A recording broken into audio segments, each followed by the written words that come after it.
As I was just saying, we lie to you a little bit in first year. We speak in generalities, and then we discover that, yeah, that's not exactly the case. Forgive me as I make you dizzy here, as I got to get back up to where I had just stopped in that first segment. I also made a mistake at the end of that first segment and said that zinc atoms were formed, and actually clearly right there it says copper atoms, so please forgive me. Sorry for the glitch in my technology. Had to split this video into two pieces, and it wasn't exactly a clean split because I'm still kind of new at this whole concept. But in any event, let's do this exercise. Consider a galvanic cell based on the reaction, and kindly enough they gave me a reaction. However, it is not balanced, and I can tell that right away because I see a total charge on the left of +3 and a total charge on the right of +2, because remember, elements in their standard state have a charge of 0. And so I know I'm going to have some balancing to do. So indeed, that's what they want me to do, give the balanced cell reaction and calculate E0 for the cell. So I'm looking at aluminum, and I'm seeing it was a +3, and now it has gone down to 0, so that's clearly a reduction. Think math, let the word make sense. Al3+ is reduced to Al0, meaning a solid, an element in its standard state. There's my oxidizing agent, should they ask me. So what has to happen for this to occur? Well, this is a reduction, so look at your reduction potential table and just pick up the equation. Don't get creative. There's no need. It says +3 electrons makes Al0, and that the E value for this is a negative 1.66 volts. So then I look at the second half reaction, which must be my oxidation half, which means the reducing agent is the reactant involved, which in this case is magnesium. So Mg0 goes to Mg2 plus 2 electrons. And since that is an oxidation, I'm just taking the reduction and I am reversing it. So when I reverse that, I change the sign, and that is a positive 2.37 volts. And I simply add these together, and I get a positive 0.71 volts. Get your calculator if you must. At this point in the day, I've not lost the ability to do a little bit of basic arithmetic. And so that is my EO cell value.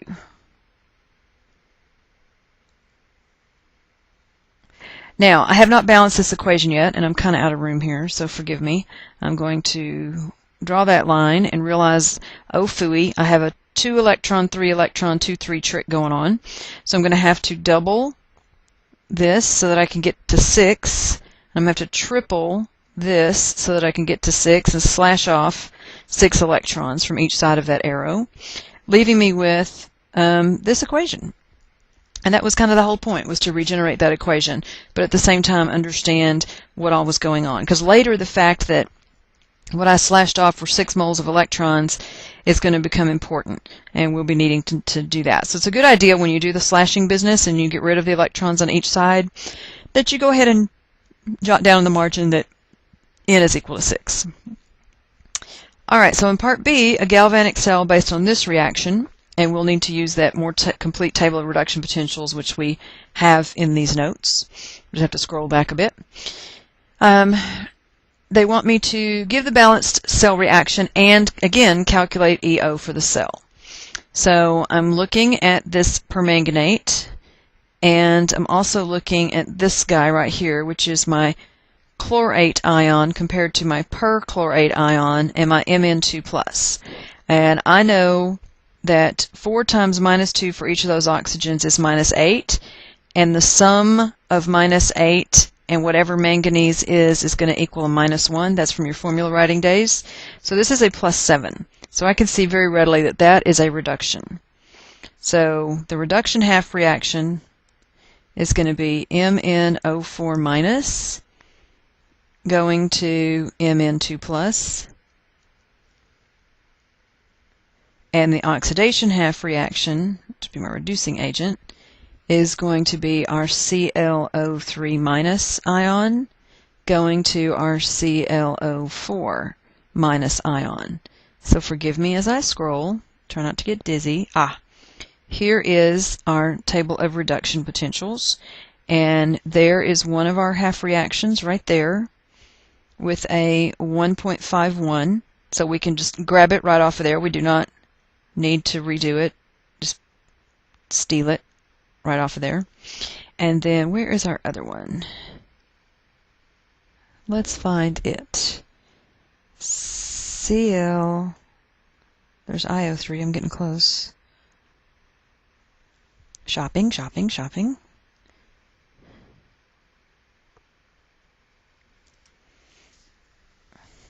All right, you guys are probably. No, that's chromate. You guys have probably found it already. Oh, there it is.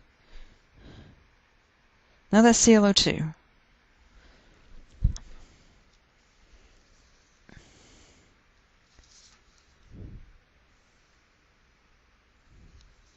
Well, I don't see it on here. So we'll have to pick that up from a different source, unless you guys see it. I know I have a value written down for it, so I must have looked it up somewhere if I didn't find it on this table. But we'll deal with our permanganate first. Again, I'm just going to take it right off of the table there. It said plus 8H plus 5 electrons, and this was 4H2O.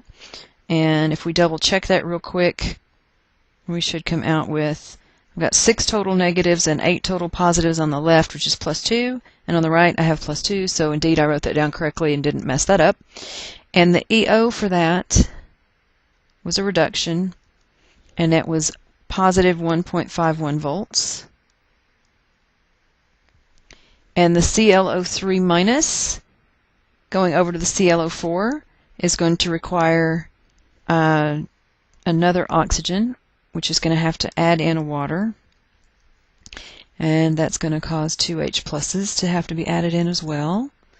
And the total charge on the left is -1, the total charge on the right is +1, so I need 2 electrons. EO oxidation now, which means I need to change the sign on what I looked up, and so now this is going to become a negative 1.19 volts. Again, if you found it on that table, your eyes were better than mine. I looked it up and had written it down earlier, so I may have checked on a second table. I wish I could remember.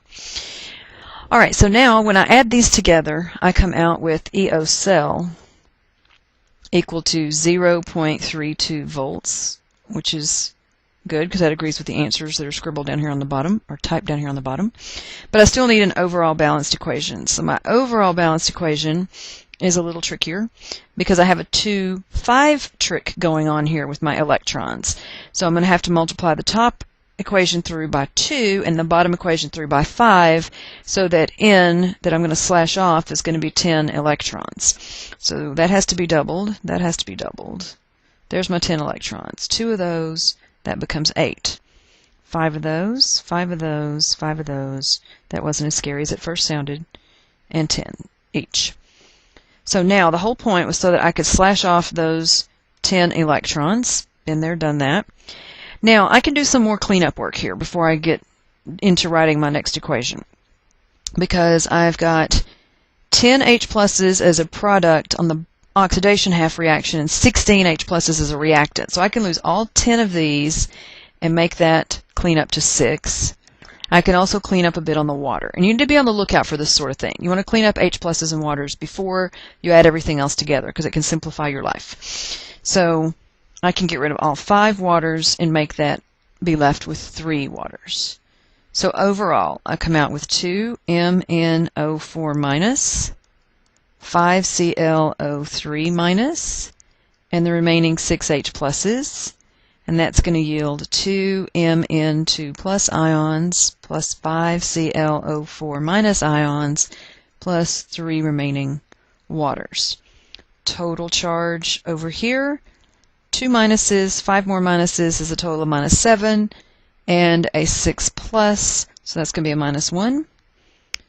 Over here, 2 times 2 pluses is 4 pluses, plus 5 minuses leaves me with a -1. So we are balanced by charge, thus we have a balanced equation. So we are very fortunate in that regard, and through with this example. So let's see what else we got in store for us. We already talked about this once, but it won't hurt to repeat it. Standard line notation, standard cell notation. For any reaction, we think of this as sort of an ion sandwich, and we go in alphabetical order, anode to cathode. So the anode metal and the anode ion, and then the cathode ion and the cathode metal. So for any reaction, metal plus N. So metal plus ion yields metal plus ion. This is our format that we follow, and we separate with this double line, which represents our separation of cells.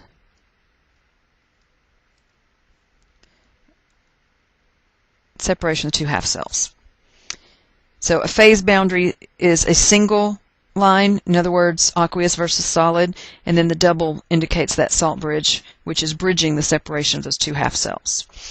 So at this point, let's get a template going here where we can actually see what's taking place and copy in something that's going to give us a good picture. So bear with me a second. You're going to want to draw this picture. I would draw for you, but I'm a horrendous artist. You have no idea how bad it can be. So give me a second and I'll copy this in. If I go to text, then I can do this, highlight it, copy it, switch back where I was. Not the right one, that's the right one.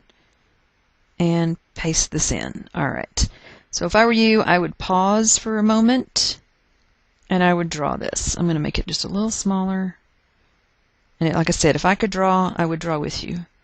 But the picture would not be recognizable. Hopefully this looks like a pair of beakers. A salt bridge is this little gizmo that is coming across the middle, right through here. And then a voltmeter and these curly Q wires that are attaching our two electrodes. And we are going to do this sample problem. And this sample problem involves a iron and copper situation. So they want us to calculate the cell voltage for the following reaction, draw a diagram of the galvanic cell for the reaction, and label completely, which is the part that's going to be most important to us. So we can see right away that we have iron 3 plus going to iron 2 plus. That's our reduction. But what you must also note at this point is I'm not going all the way to iron metal. So one of these electrodes is going to have to be inert. So I'm either going to use platinum or I'm going to use graphite. I'm going to go expensive and use some platinum on this one. Alright, and then my copper is a chunk of metal. See that little solid right there? And I'm going to use the copper 2 ion. So that's my oxidation.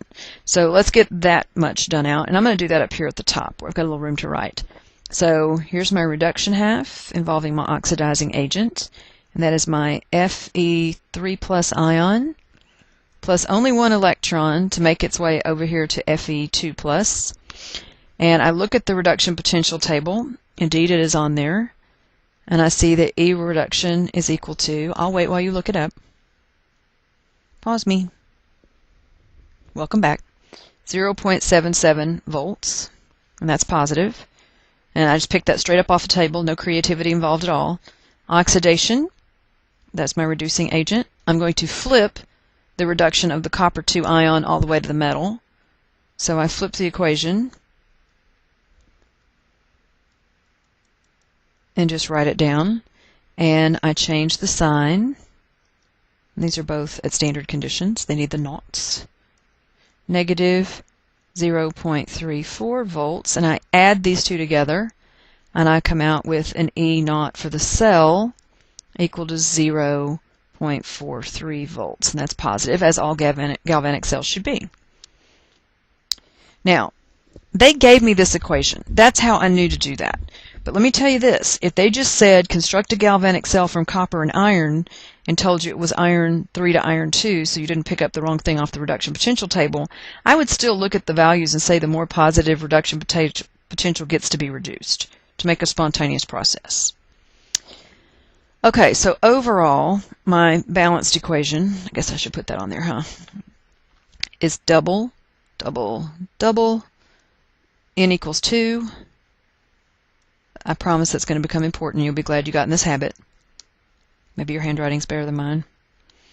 And we're going to have 2 Fe3 plus ions and a copper atom going to 2 Fe2 plus ions and a copper 2 plus ion. Now, we know a lot at this point. We know red cat, so we know this is the cathode. We know the word cathode has a positive sign in it.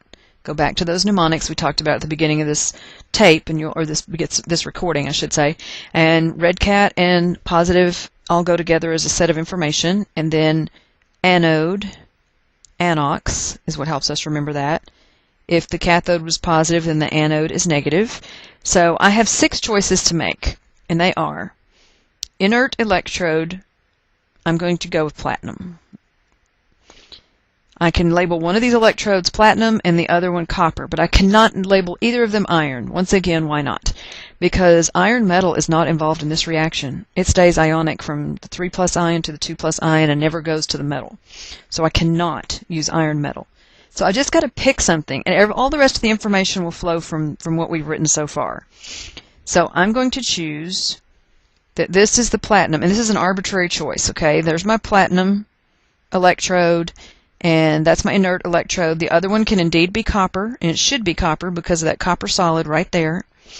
So the copper was my anode. That means this is the negative terminal. I'll put it here instead. That means this is my cathode. So it's the positive terminal. And you know that. You know batteries have pluses and minuses, positive and negative terminals.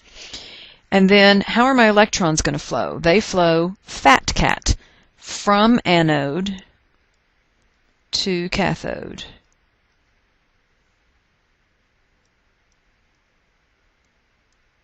And it doesn't matter how many electrons you draw through there. I just draw to make it pretty.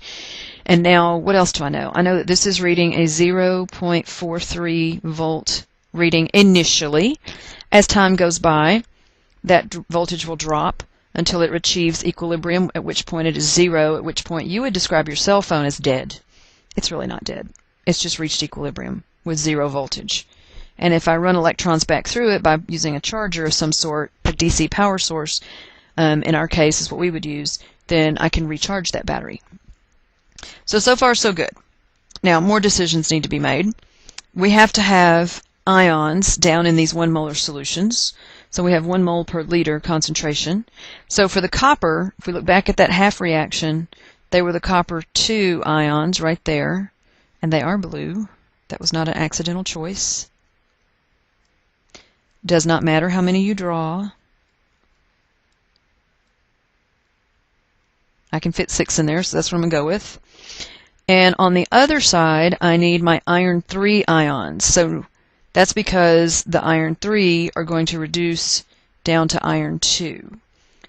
And I'm also looking at those incoming electrons and realizing, my iron ions have got to be 3+ since they end up 2+. So when these electrons arrive, each electron that arrives is going to reduce that 3+ charge down to a 2+ charge, because if you added a -1, which is the charge on an electron, to Fe3+, you would get, go figure, Fe2+.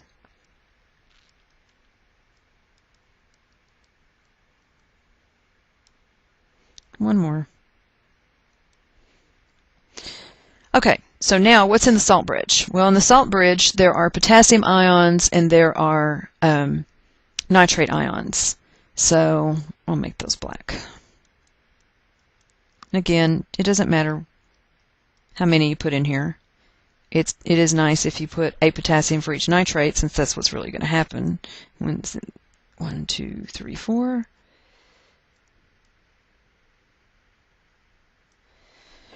Alright, so let the games begin. Think about what's happening. Look back at the balanced equations.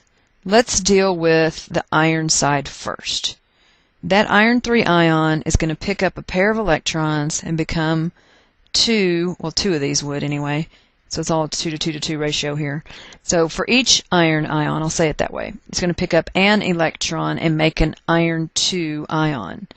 So incoming, here comes the first electron. The first electron comes in this little red arrow, and it travels down the length of this electrode, because you know that metals conduct electricity, and electricity is a flow of electrons. And so the first electron that arrives changes that iron 3 ion. As soon as that electron is conducted down into solution, the closest iron 3 ion that finds that electron ever so attractive grabs it and becomes an iron 2 ion. So the next electron that arrives does the same thing, and the next one does the same thing, and so on. Now, what's happening then in this beaker overall is that I'm losing positive charge. So if I'm losing positive charge due to incoming electrons, then K plus ions replace or balance the charge. That's the job of the salt bridge, to balance the charge. So for every one of these F3 plus ions that has now become an F2 plus ion in red, I need a potassium. So 1, 2, 3 so far, potassium ions are going to come and flow into here to maintain the initial positive charge that was in that solution. So look at this. This is the cathode. These K plus ions are called cations. So cations from the salt bridge migrate to the cathode. That's where they got their name. We just didn't tell you that in the beginning. Okay, meanwhile, what's going on in the other beaker? Well, in the other beaker, that chunk of metal that's down here under the surface is losing electrons. As it's losing electrons, for every pair of electrons that take off from that electrode, we're going to drop another Cu2 plus ion in here. And I've put in 2 so far, because there's going to be, I did not mean to do that, but Cu2 plus ions are going to be falling off into solution, so this is going to be withering away, literally dissolving. So for every 2, electron, electron, meaning 2 electrons leave, splash, another ion comes in. So electron, electron, splash, electron, electron, splash. Because think about this reaction. Copper atom becomes copper ion and loses 2 electrons. So electron, electron, splash. Electron, electron, splash. So now I'm building up an excess positive charge builds. Since we're losing neutral atoms and every splash is a 2 plus ion dropping into solution, I need a pair of nitrate ions for each one of those coppers that have gone splash. I didn't draw enough nitrate ions, but there's, a whole mole of them in here, so it's okay. If that were a liter volume of salt bridge anyway. So it's a 1 molar solution. Oops. So anions migrate to the anode compartment to balance the charge.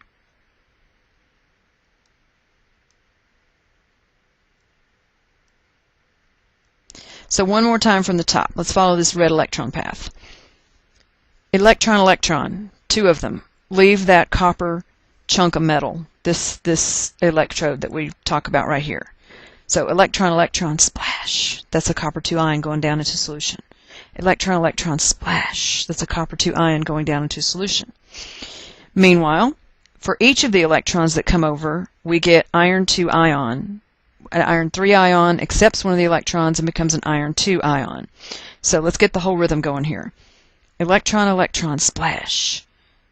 Incoming electron, Fe2 plus ion, Fe2 plus ion.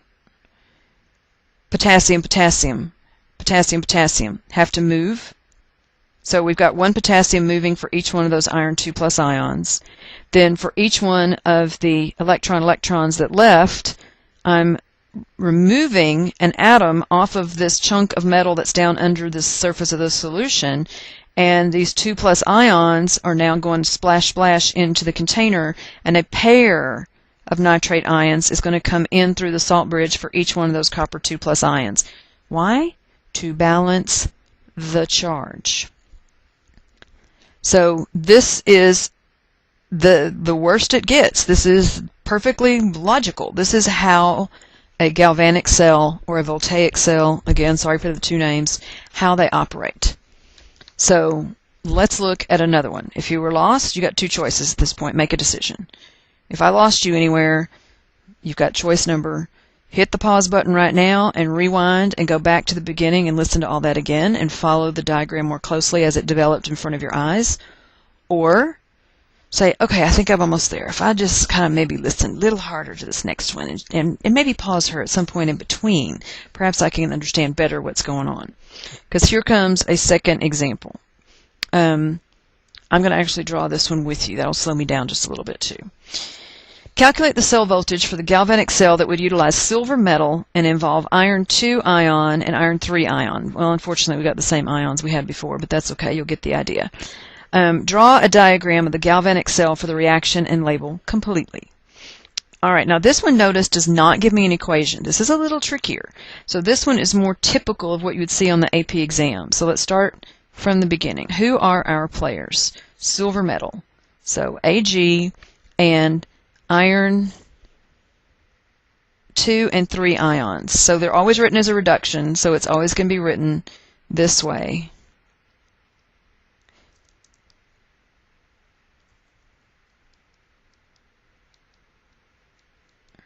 Okay, and the silver is going to also be written as a reduction, so it's going to start with the ion and gain an electron and go to the metal. Now, again, when it goes ion, ion, ion, ion, therefore inert electrode. And I'm a fan of platinum, so I'll use a platinum electrode again. All right, let's get these values. Get your reduction potential table, and let's look them up. The silver has a value of a reduction of 0.80 volts, and that's positive. And the iron 2 ion reduced, the iron 3 ion reduced to the iron 2 ion had a value of 0.77 volts. Silver edges out iron ever so slightly for having the more positive reduction potential. So let's write our two half reactions as they will actually occur. So the more positive is right here. This is more positive, so therefore it's going to be reduced. So just write it exactly as it is on the table. Ag plus an electron yields Ag metal. And again, that is 0.80 volts, and it's a positive. So then my oxidation half will involve my reducing agent. Flip what you see on the table. Do not get creative. Just flip it. Fe2 plus is going to be oxidized to Fe3 plus an electron. And that's going to become a negative, because when I flip the equation, I change the sign. I flip the sign from positive to negative in this case. And I can do that in my head. It's going to come out positive, because that's what galvanic cells are supposed to do. Just, if you ever forget, just arrange the math so that it comes out positive. 0.77 plus, 0.80 minus 0.77 is a whopping 0.3 volts. This is a crappy battery. But that is my EO cell. Okay, so let's draw our beakers. Give myself lots of room to write here.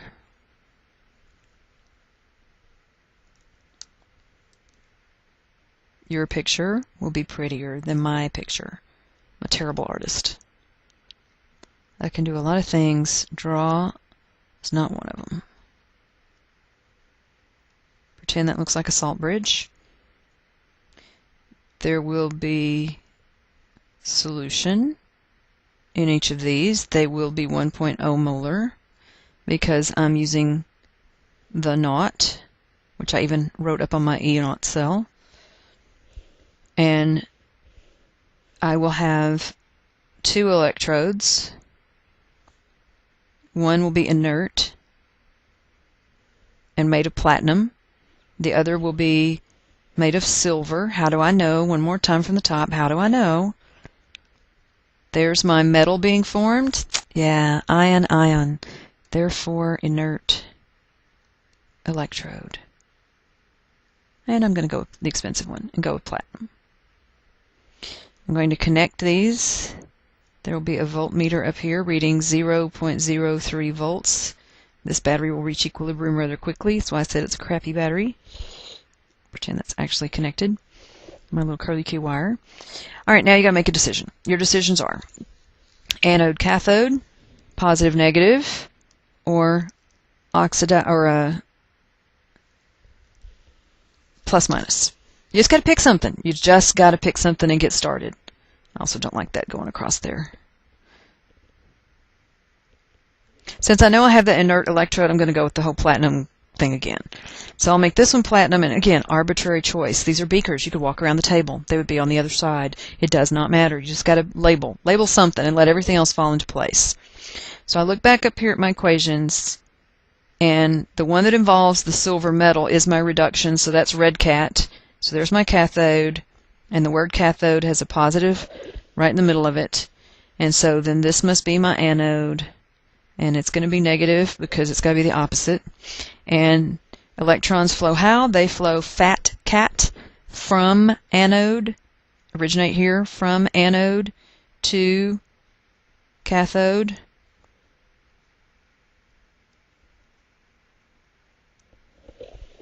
And down here in solution, were a whole bunch of the ions, Ag+. How do I know that? Again, I'm looking right here. See them?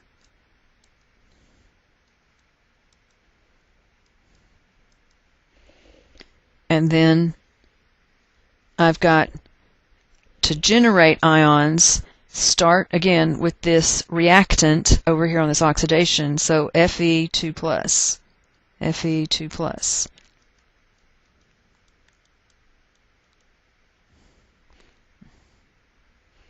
Let's squeeze one more in there. So we have 1, 2, 3, 4, 5 on each side. Now, this was an easy equation to balance because we didn't have to double or triple or anything. So my overall reaction becomes Ag+ plus Fe2+ yields / N would equal 1 if I need it, Fe3+ plus Ag metal. Now, again, I want you to contemplate where these electrons are originating.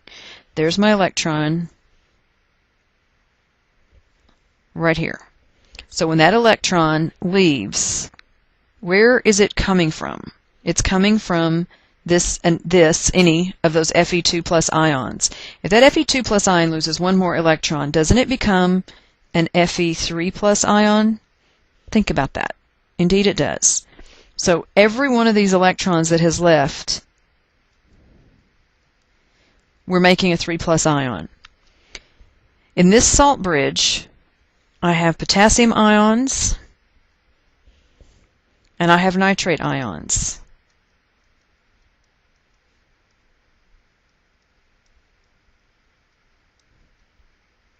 And I have bunches of them. I'm just drawing 3. So for every one of those 3+ ions that were formed, that is unbalancing the charge that was in this beaker. So far it's unbalanced by 2. So this nitrate is going to come in to balance that charge. I'm not going to tell you it reacts with it because that's a lie. It doesn't. That's a spectator. It doesn't do anything. All it does is balance the charge. So that nitrate is going to go through the salt bridge because that has happened. Meanwhile, if 2 electrons have left the right-hand side of my picture, they have arrived over here, and if they have arrived over here, this silver ion has now picked up one of those electrons and made a silver atom. And in the beginning, they stick to the plate.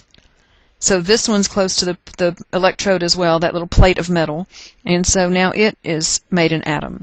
So I'm losing positive ions over here every time an atom forms. So this potassium is going to migrate through and take care of the fact that that happened. And this one is going to migrate through and take care of the fact that that happened. So one more time. Electron leaves. When the electron leaves the platinum anode, it's because there was an Fe2+ ion down here that lost that electron. That electron moves through that metal platinum electrode, making this an Fe3+. When that Fe3+ happens, a nitrate comes to balance the fact you just made an extra positive ion. So a negative ion comes to balance that fact.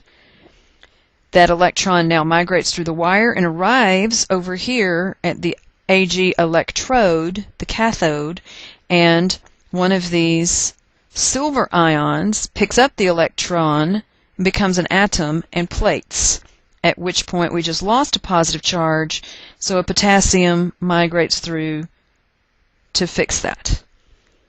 That's how it all works. So we have calculated the cell voltage right back up here. We have drawn our diagram and labeled it completely and explained it as well. So you need to practice that until that feels comfortable.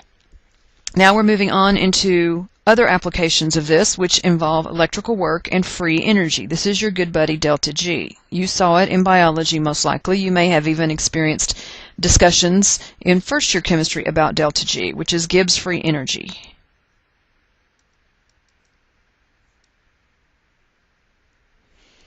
Delta G is the amount of free energy that is available to do work. So kids always go, what do you mean by free? Free means available to do useful work. And isn't that what you rely on with a battery? Don't you rely on a battery to do work for you? Electrical work, to operate your cell phone, to start your car, to run your cell phone, anything that's battery operated.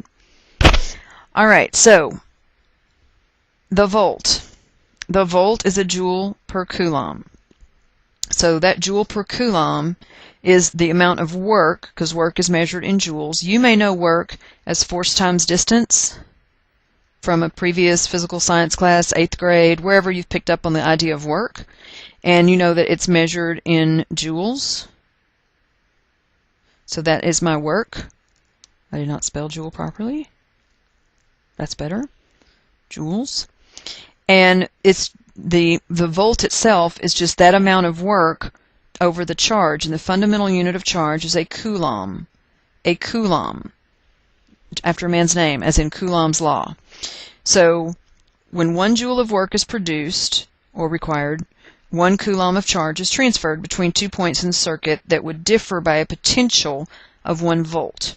If work flows out, it has exited and we give it a minus sign. And when a cell produces a current, the cell potential is positive and the current can be used to do work. So therefore, E and work have opposite signs. We won't torture you with that too much. Introduce the Faraday, as in Michael Faraday. The Faraday is the charge on 1 mole of electrons, which is technically 96,485, but the AP exam uses 96,500 coulombs, the baby C. So, for a process carried out at a constant temperature and pressure, the maximum work that we can get out of it, neglecting very small amounts that are lost as friction, is equal to delta G. So it hinges on the number of moles of electrons. That N I've had you write down over and over is now becoming very important. So if we want to calculate delta G naught, we use E naught.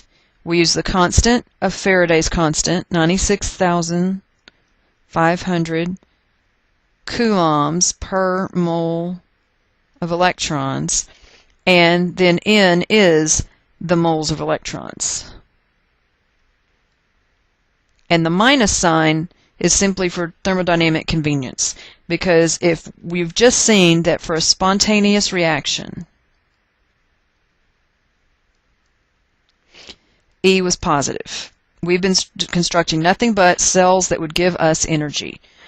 Well, it turns out that thermodynamically, for a spontaneous reaction, delta G, so I write E, sorry about that, delta G is negative. So if we want to have opposite signs, we got to toss a minus sign on one side of this equation or the other. All right, so again I say 96,500 or 9.65 times 10 to the 4th joules per volt dot mole is what we use for that Faraday's constant. So this is important. A negative E would imply non-spontaneous chemical reactions, while a positive E implies a spontaneous reaction, and that means it would make a good battery. Then as the E naught value reduces or decreases, the reducing strength increases, and as the E naught value increases, oxidizing strength increases. So there's some multiple choice points to be had on that.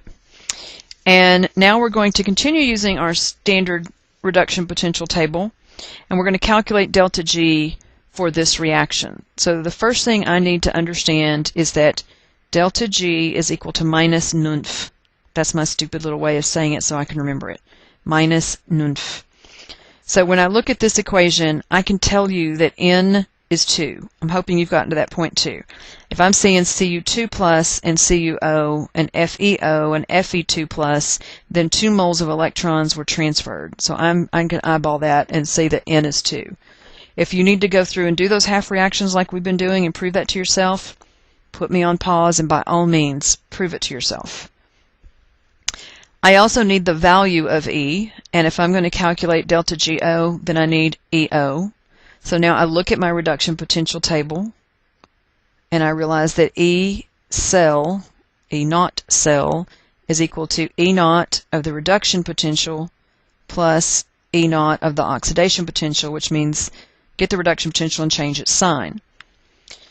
So I see a reduction, and it is 2 plus down to 0. So I look up copper 2, and its reduction potential off the table is 0.34 volts. That's a positive number. And I add to it the oxidation. So go looking for Fe2 plus going to Fe, because that's the reduction. Find it. It's a negative 0.44, but we're going to change its sign to a positive 0.44 volts because we're flipping the reaction. So that comes out to be, I can even do this in my head, 0.78 volts, and it's positive. So that means that delta G is equal to minus NFE, which is a minus 2 moles of electrons, 96,500 coulombs per mole of electrons times, oh, I should put this over mole of reaction, and there's a reason for that I'll get to in just a second. Units are a pain on this. Then our value we just calculated, 0.78, and at first you're going to, a volt's not canceled by anything, sub in joules per coulomb. So when I write this, it's really equivalent to this. And that's going to make our units prettier. So coulombs cancel, moles of electrons cancel, and I come out in joules per mole of reaction, which is the way we're supposed to report these now. And I don't care what your book says, that's the way the Advanced Placement Chemistry exam wants it. So get in the habit now and save yourself a lot of anguish later. So when I fire up my handy-dandy calculator, clear its screen just for good form. Let's store that 96,500 because we haven't seen the last of that. And let's store it as F for Faraday. So 96,500. Your store button is directly above your on button. And alpha F sounds like a good plan for Faraday. Okay, so that number times 2 times 0.78 gives me the answer that I seek, which is 1, I'll do this. That makes it a little easier on both of us. 150,540, which is way too many digits, but it will be joules per mole. So let's make it kilojoules, and let's use the appropriate number of sig figs, which were 2 on those voltages. This 2 is a counting number, so it doesn't limit you to 1. This is a constant, so it doesn't limit you. So let's go with the 2 sig figs that are on this number right here. So let's just call it 150 kilojoules. And by the way, doesn't it have a minus sign? Yes, it does. A minus sign. So that equals minus 150 kilojoules. You don't have to convert it to kilojoules. It just makes it a more friendly number. So what was the original question that the answer is yes to? Is this reaction spontaneous? Yes. And you don't stop there on the AP exam. You say yes because or since the sign of delta G is negative, or the sign of EO cell, I'll put my 0 up there, is positive. Either of those leads you to the fact it was a spontaneous reaction. Alright, so now this is more of a what we call a qualitative or conceptual kind of question. We want to use the table of standard reduction potentials to predict whether 1 molar nitric acid will dissolve gold metal to form 1 molar of the Au3+ solution. Alright, so I don't think nitric acid is on the College Board. It is not on the College Board reduction potential table. So let's go investigate this other reduction potential table. Sorry for the dizziness. This one. I'm going to clean this up. Who am I looking for? I'm looking for gold, which is Au3+. I found Ag really quickly. There it is. Here's Au. So its reduction potential is 1.50. And now I need to find the nitric acid business. Found nitric acid.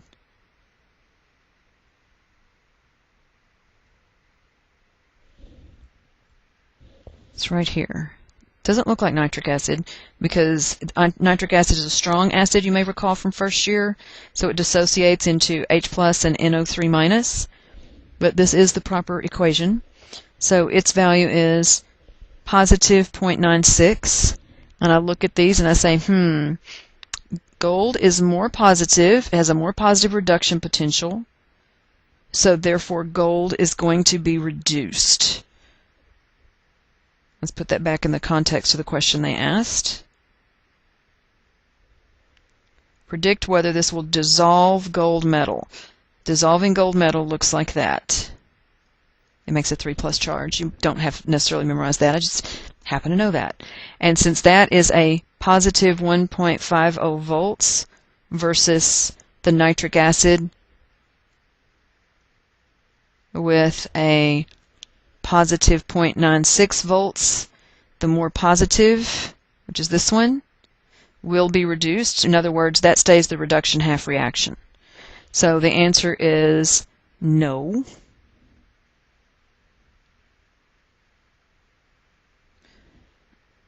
The Au has a more positive reduction potential.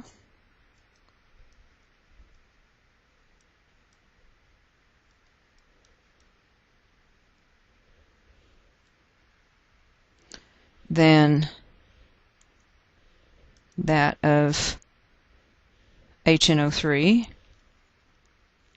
Therefore, Au would be reduced. For Au to dissolve, because that's I wrote that wrong, that's an oxidation. That's what's confusing me. It was like this on the table. There we go. That's better. For Au to dissolve and oxidize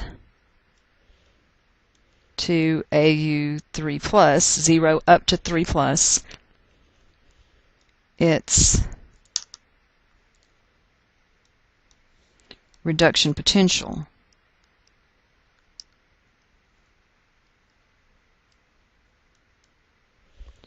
would have to be less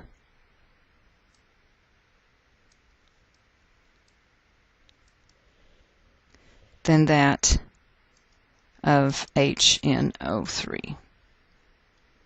So this is an exercise in understanding the table and understanding what it means. One more time from the top. If you look at gold, if I'd written it correctly to begin with, it would have been the ion going to the metal. It has a positive reduction potential.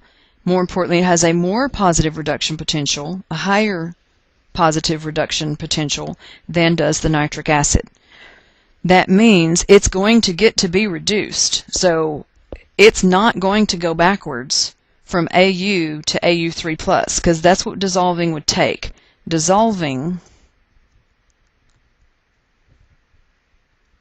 would be the metal going to this ion. And that's not going to happen. So that's important. All right, bear with me. We're closing in on a finish. We've got another big concept to do, but we're getting there. Now, what happens if we start changing the concentration? If we start moving away from 1 molar concentrations, then we get to learn a new skill. It's not a difficult skill. I told you this is a fairly easy unit. So when we move away from 1 molar concentrations or 298 Kelvin, then we are at non-standard conditions. We can apply Le Chatelier's principle, which means if you remove something from a system that's at equilibrium, it will shift to replace it. So an increase in the concentration of a reactant is going to favor a forward reaction, and the cell potential would increase as a result, and the converse is also true.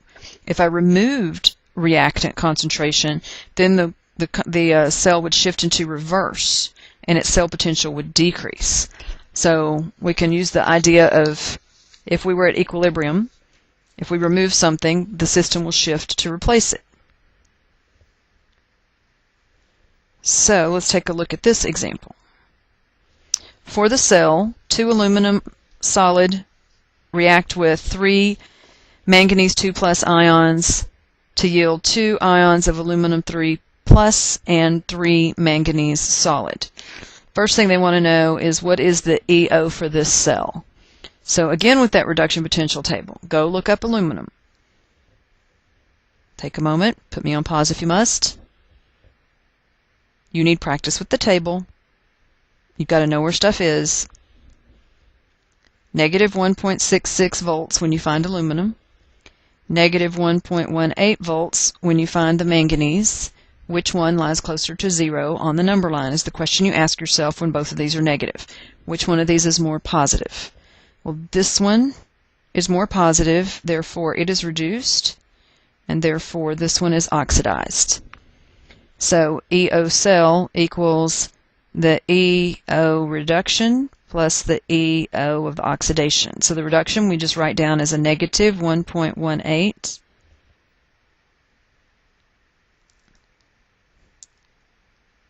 volts and add to it the opposite of what we took off of the table for the other one, which is now a positive 1.66 volts, and we come out with 0.48 volts if I did my math right, and that's going to be positive because we're still in galvanic cells. So now predict whether E cell is larger or smaller than E naught cell for the following cases. Okay, remember that this is 1 molar and this is 1 molar. So for part A, they want to increase this to 2 molar. So it's not going to be 1 molar anymore. Now it's 2.0 molar. I added stuff to it. It's going to want to shift away. We left this as 1 molar. So what's going to happen is we're going to shift that equilibrium away from that. So when I shift backwards, that means that my EO cell is going to decrease. Predict whether E cell is larger or smaller than EO cell. Okay, E cell is going to be less than, is how I want to phrase that. So going back and rereading their question, phrase your answer based on is E cell larger or smaller than E naught. Well, E naught occurred when each of these was 1 molar. So if I dump in a whole bunch of aluminum 3 ion, then what's going to happen is this chemical system is going to shift to reduce what I did to it. And so it's going to want to lower that 2.0 molar more to 1.0 molar, which is going to increase the overall E cell from what it was at E naught. This is going to make more sense when we actually throw this into nerds for you that are more mathematical. So if I increase this, if that's increased, then shift that direction, which is going to lower the E cell. So E cell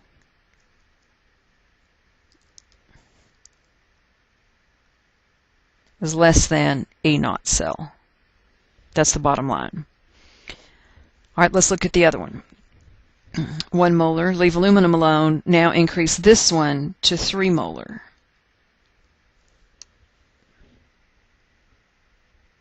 So I increase this one, it's going to shift that way. If it shifts that way, then my E cell is going to be greater than my E naught cell. Because if I increase this, it's going to shove it to the right. And if it shoves it to the right, then I'm going to make more electricity out of that. So that way it increases. Now, if you don't like the qualitative approach, then we can do it with a quantitative approach. So there are only two kinds of people in the world, those who really like math and those who really fear math. And it's unfortunate because it probably was an experience you had when you were a younger student and you didn't have a gifted math teacher in a given grade level, especially if that grade level was something that was really important like Algebra 1. That causes a lot of trouble. But you can recover, I promise. All you need is a really good math teacher to help you through it. I'm not saying I'm it. I'm a chemistry teacher who can do math. I'm not saying I'm a good math teacher. Now, what happens here is that we can use this more quantitative approach. And quantitative is code for numbers, which I gotta admit makes me happy. When the cell is not at standard conditions, we use the Nernst. Yes, that's really a man's name, and I'm certain that he was made terrible fun of in high school. But anyway, his name is Nernst, Ernest Nernst, if could it get any worse, Ernest Nernst. And the Nernst equation is this equation. If we combine the energy R, the fact that we're going to stay at standard conditions, or well, we can change the conditions as well, but if we stay at standard conditions, that would be 298 Kelvin, and that Faraday's is a constant, then we come out with a new constant of 0.0592, and we convert the base E natural log to base 10 logarithm. Then we can simplify this equation. And this one is worth memorizing, because even in multiple choice, you'll be asked some Nernst equations, but I encourage you to round this to 0.06, because that's really close to 0.06, and that will simplify your math a lot. So you need to memorize this, that E is equal to E naught, which is what you get off of the tables. It's what we've been doing all this time that you've been listening to the sound of my voice in this unit, minus this term, which is 0.0592 times the log of Q. So the log of Q is sort of like K if you've had any equilibrium at all. If you haven't, then let's just talk about this. There are reactants and there are products. And reactions can be reversible, at which point we talk about equilibrium. So Q is simply the ratio of products over reactants raised to the powers of their coefficients in balanced equations.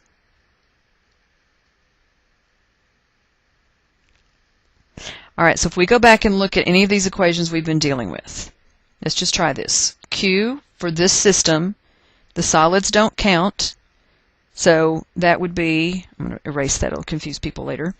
That would be aluminum ion, concentration squared. Where did I get the 2? Coefficient, right there. Manganese, Mn, 2 plus, concentration cubed. Where did I get the cubed? Right there. That would be its Q. If I go to this equation, see, there's my N, so this has been a good habit. That would be Fe. And it doesn't have a coefficient, so it's just to the first power over Cu, also no coefficient. This is not hard, is it? If I do the Q for this one, Q would equal Fe3 plus ion over Ag plus ion. And I did not balance that. That's supposed to be... No, I did. Never mind. It's balanced. We're good. Yeah, we're good. Whew, scared myself for a minute. If I come back to this one, and I look at this red balanced equation, that Q would be Fe2 plus quantity in molarity squared over Fe3 plus squared. Doesn't look like an F, does it? There, that's better. Alright, so that's all we have to do, and then we will plop their concentrations in. So again, I apologize for the dizziness. Alright, so rearranged, this is the form that you want to embrace, right here. So conceptually, as the E, meaning the not standard E, declines with reactants converting to products, E will eventually reach 0. And at 0 potential, Q will be equal to K, and by the way, equal to 1. And delta G will be equal to 0 as well.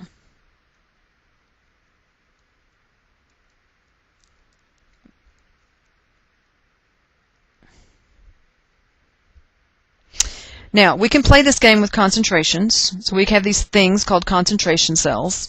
So we can construct a cell where both compartments contain the same components but different concentrations. And it's the difference in concentration that will be driving this reaction. So notice the differences in the concentrations pictured here. In the left cell, this is 0.1 silver ion, this is 0.1 nitrate. Over here, they're both 1 molar. So the left compartment contains 0.1 while the right compartment contained 1, and there's going to be a driving force to transfer electrons from the left to the right.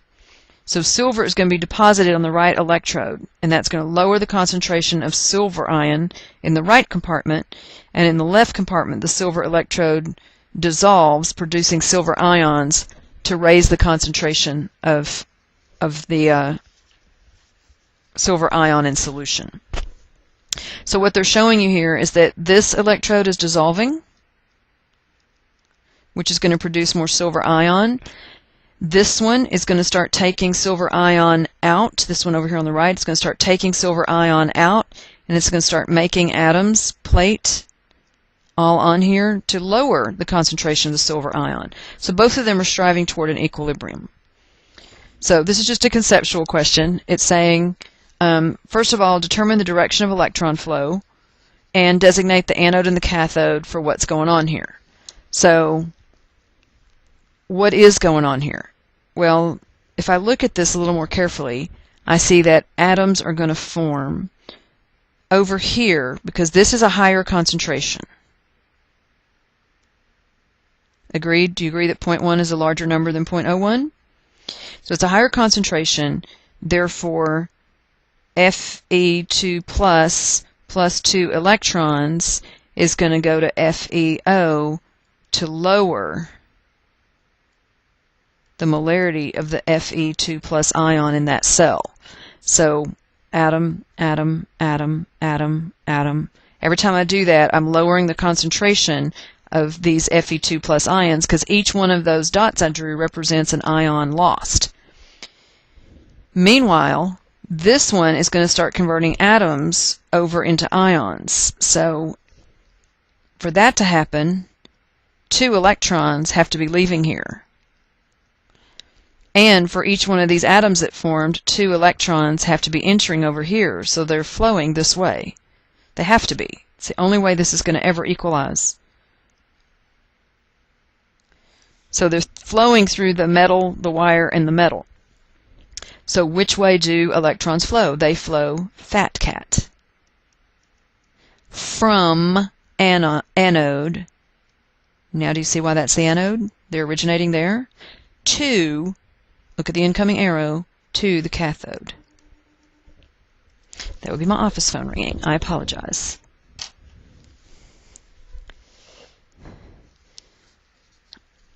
All right, so now, did I answer what they wanted? Yeah. That's all they wanted me to do. Okay, nothing all that exciting there. Just determine the direction of the flow and designate the anode and the cathode. Got it. All right, exercise 7. Determine E cell, E naught cell, and E cell based on the following half reactions, where the temperature is 25 degrees Celsius, which we will take immediately to 298 Kelvin, and the concentration of the VO2 plus ion is 2 molar, the H plus ion is 0.5 molar, the VO2 plus is 1 times 10 to the minus 2 molar, and the zinc 2 plus is 1 times 10 to the minus 1 molar.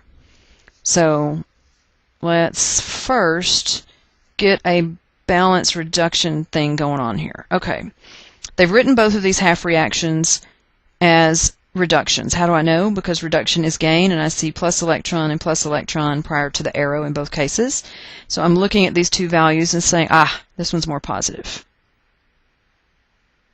Therefore reduced. So this one's going to become a plus 0.076. That's going to be changed to Zn. Zn 2 plus 2 electrons. I flip the equation and change the sign. So EO of the cell is going to equal the sum of those two numbers, which isn't that simply 1.76 volts? And the overall reaction, which I need, is going to be wait, what's N? I need to double all of this. N equals 2, if I need that. So I can slash off those 2 electrons there and these 2 here. So I get an overall reaction of 2VO2 plus 4H plus Zn2 plus. Did I get everything? Oh, that's Zn naught. Got it all? 2VO2 plus 2H2O plus Zn2 plus.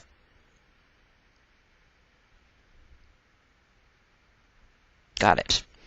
Just double checking. So now, if I'm going to start changing up all of these concentrations, then I really need to write out Q. So I'm going to put, I guess right here's a good spot. E cell is equal to E naught for the cell minus 0.0592 over N log Q, which is equal to my 1.76 volts minus 0.0592 over what was N? N was 2 log of a whole bunch of mess. So let me get the Q up here symbolically first, and then we'll start plugging in numbers. I'm looking over here and saying, okay, pure water, that's a pure liquid. It does not participate in Q. Only the ionic species do. So that's going to be the concentration of VO, 2 plus, quantity squared. Why is it squared? Because of that 2. Concentration of zinc, 2 plus ion, has a coefficient of 1, doesn't need an exponent. Divided by, again, that's a pure solid. It does not participate in the Q expression. You leave pure solids and pure liquids out. Only aqueous solution ions do this. So VO2 plus squared, how come? Right there. H plus to the 4th. How come? Right there. Okay, so now I'm going to, oops, that's not an equal, that's a times. This big, hairy fraction coming at you.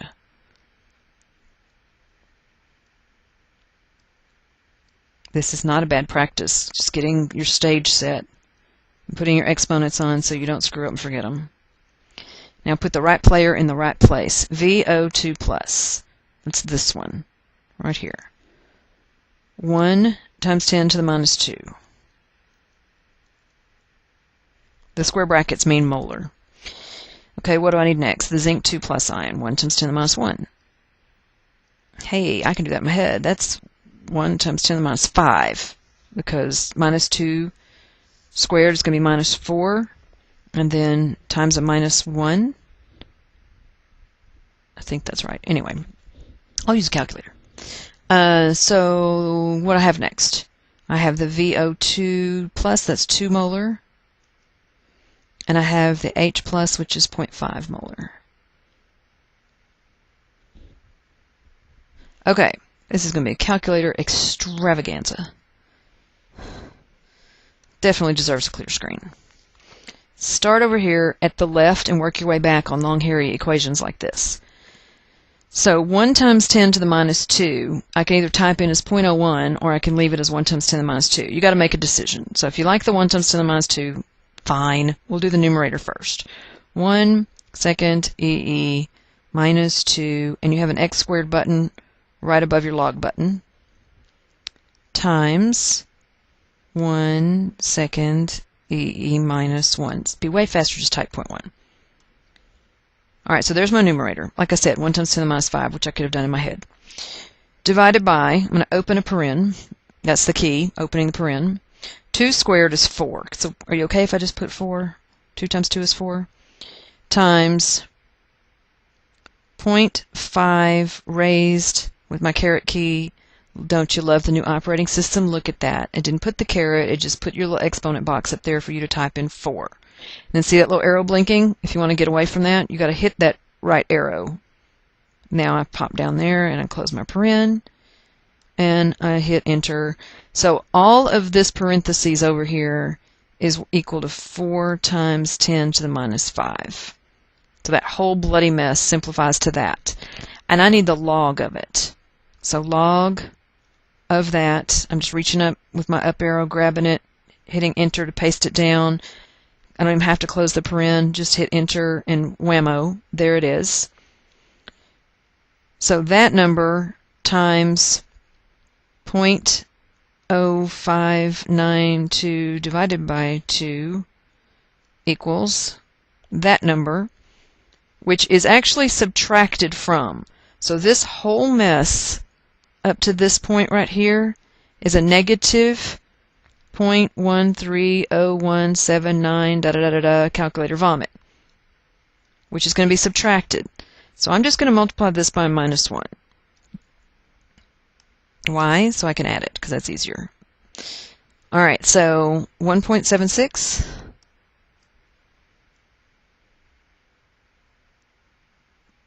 plus this equals. Where's my equals? There we go. 1.89 volts. There is my ultimate answer. E cell equals 1.89 volts. Now I want to go back through this calculation for just a minute and talk about a couple things. I'm going to minimize my calculator, maximize my screen, and I'm going to change color.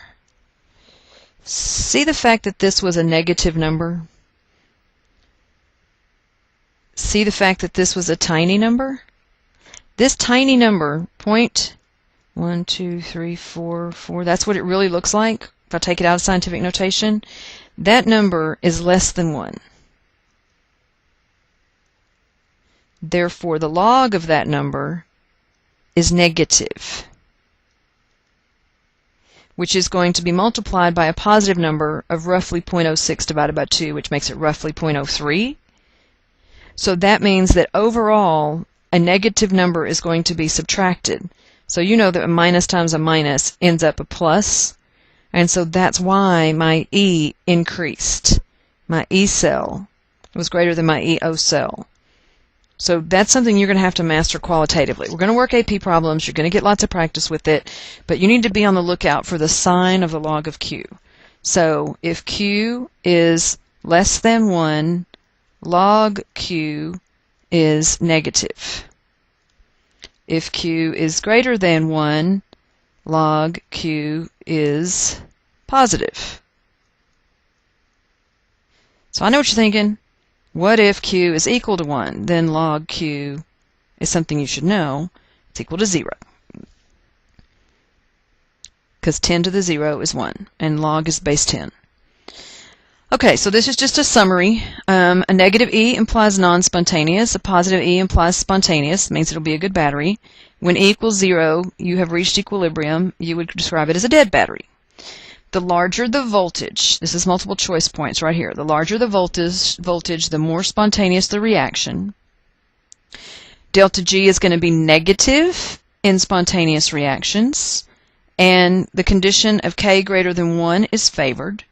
These two important equations are very, very important. We can calculate equilibrium values using negative rattling, because that's how I refer to each of them, which means we can also set these equal to each other. So you can add NF E naught is equal to RT ln K, because if they're both negatives and they're both equal to delta G, you know how that works. So I can wiggle out of a lot of trouble with that little relationship. N is the number of moles of electrons. It's what we've been slashing off as we've balanced the redox equations. Faraday constant, 96,500. Should be in your calculator now. And E without a naught on it is your cell potential at conditions that are not standard. So R equals 8.31 joules per mole Kelvin. Y, we need the energy R. If we're going to talk about Gibbs free energy, we need to get an energy unit in there. So we don't use the 0.0821 liter atmosphere mole Kelvin. We use what I call the energy R to do these problems. T is Kelvin temperature, and then we've already talked about how to get K. Q, by the way, is calculated the same way, you just may not be at equilibrium yet. Multiple choice points abound from knowing these relationships right here. Multiple choice points abound because you know that. All right, so let's see what this final galvanic sort of explanation has for us. I say final, I hope I'm not lying to you. Okay, so here I have an oxidation reduction reaction that's interesting. S4062 minus, Cr2 plus, yields Cr3 plus, and S2O3 minus.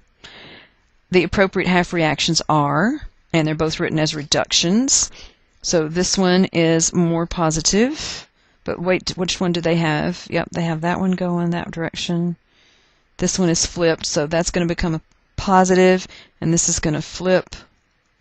So balance the redox reaction, calculate E and K. Well, I calculate E right now. E is the sum of these once I change that sign. So that's a whopping 0.67 volts. No worries. Halfway there. Now let's go ahead and balance the equation. When I flip this one, Cr2 plus yields Cr3 plus plus an electron, but I need 2 of them, so all that gets doubled. That's out of here now. So slash n equals 2. So my balanced equation is S4062 minus plus 2Cr2 plus yields 2S2O3 2 minus ions and 2Cr3 plus. Total charge 0. Total charge, oh, not 0, sorry, plus 4, and minus 2 is plus 2 on the left, and 6 and 4 plus 2 on the right. So it is balanced. So we got that part right. So now we need to go in search of K. So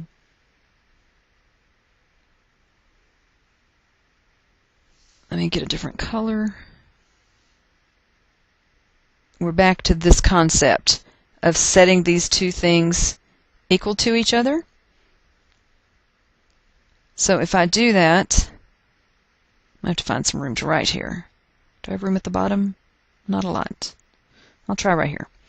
So minus NFE is equal to minus RTLNK. What I'm trying to extract from this is K, knowing everything else. So I can lose these minus signs right away, and I can solve for ln of K. The natural log of K would be equal to NFE over RT. So let's do that. N was 2. F is 96,500. E we just solved for, 0.67. I'm leaving units out. I know, I'm a terrible person. But K is going to be unitless anyway. Celebrate that fact, so I don't have to worry about units. And then R, I just got to know which one. I need the energy R, 8.31. And then Kelvin is 298. And how do I know that? Because of these naughts. If I needed a molarity, I'd know it was 1. So that little naught is your friend. It's telling you standard conditions. So when I plug all of this into my calculator, the natural log of K equals. Definitely deserves a clear screen. 2 times alpha F times 0.67 is my numerator. And that's divided by, open a paren, 8.31 times 298, close a paren. Hit enter. 52.22. I'm just leaving it in my calculator there. Therefore, K is equal to E to the 52.22, which is a ridiculously large number. Therefore, K equals second ln gets my base E on there, and then I just go grab this number. So I'm not rounding it and not putting in as 52.22. I'm grabbing the real number. Enter. It looks insane on the screen, doesn't it? And enter gives me 4.76, which I will call 5 times 10 to the 22nd. 5 times 10 to the 22nd. Now, I realize the number sitting right here says 4, but that's because the book uses the more elegant form of Faraday's constant, and AP uses it rounded way, way off to 96,500, I should say, and so that's why we're getting off by just a little bit. It's not ridiculous. It's not a ridiculous amount. It's the 10 to the 22 part that's uber important, not the 5 part. All right, so we will end this session with just a little bit about applications of galvanic cells, just a recap about why this is relevant to your life. Batteries, it's all about batteries. We can connect cells in series, we can connect them parallel, but if we connect them in series, then the potentials add together to give a total voltage. And one of the big examples in your life, if you have ever driven a car, is the lead storage battery that you rely on to make the car start. We have a lead anode, and we have lead oxide plates that are serving as cathode, and we have an electrolyte, which is the battery acid, which is sulfuric acid. Then you have dry cell batteries in your life. You have acidic versions, which have zinc anodes and carbon cathodes, and then you have alkaline versions, which have some type of a basic paste, like maybe potassium hydroxide. And then there are nickel-cadmium batteries, the little ones, the itty-bitty ones that look like little coins. The anode and the cathode can be recharged on these batteries. Then we have fuel cells, which there's a lot of talk about fuel cells now because they are basically hydrogen fuel cells, and so the spacecrafts use them. But there's talk about even trying to make cars use them and not have them be terribly dangerous. So batteries are important to us, and it's important that we actually give a little bit of our time and our understanding to how batteries work from a chemical point of view. So the good news is we are finished with the first half of this unit. The better news is, time-wise, we're probably really finished with about the first 2/3 of this unit. We are going to do the flip side of a battery, which is what happens if a cell is not spontaneous and does not give us electricity. Well, then we must give it electricity, but we'll save that for another time. So thanks for listening. I hope you found this helpful. This concludes this portion. Thanks again.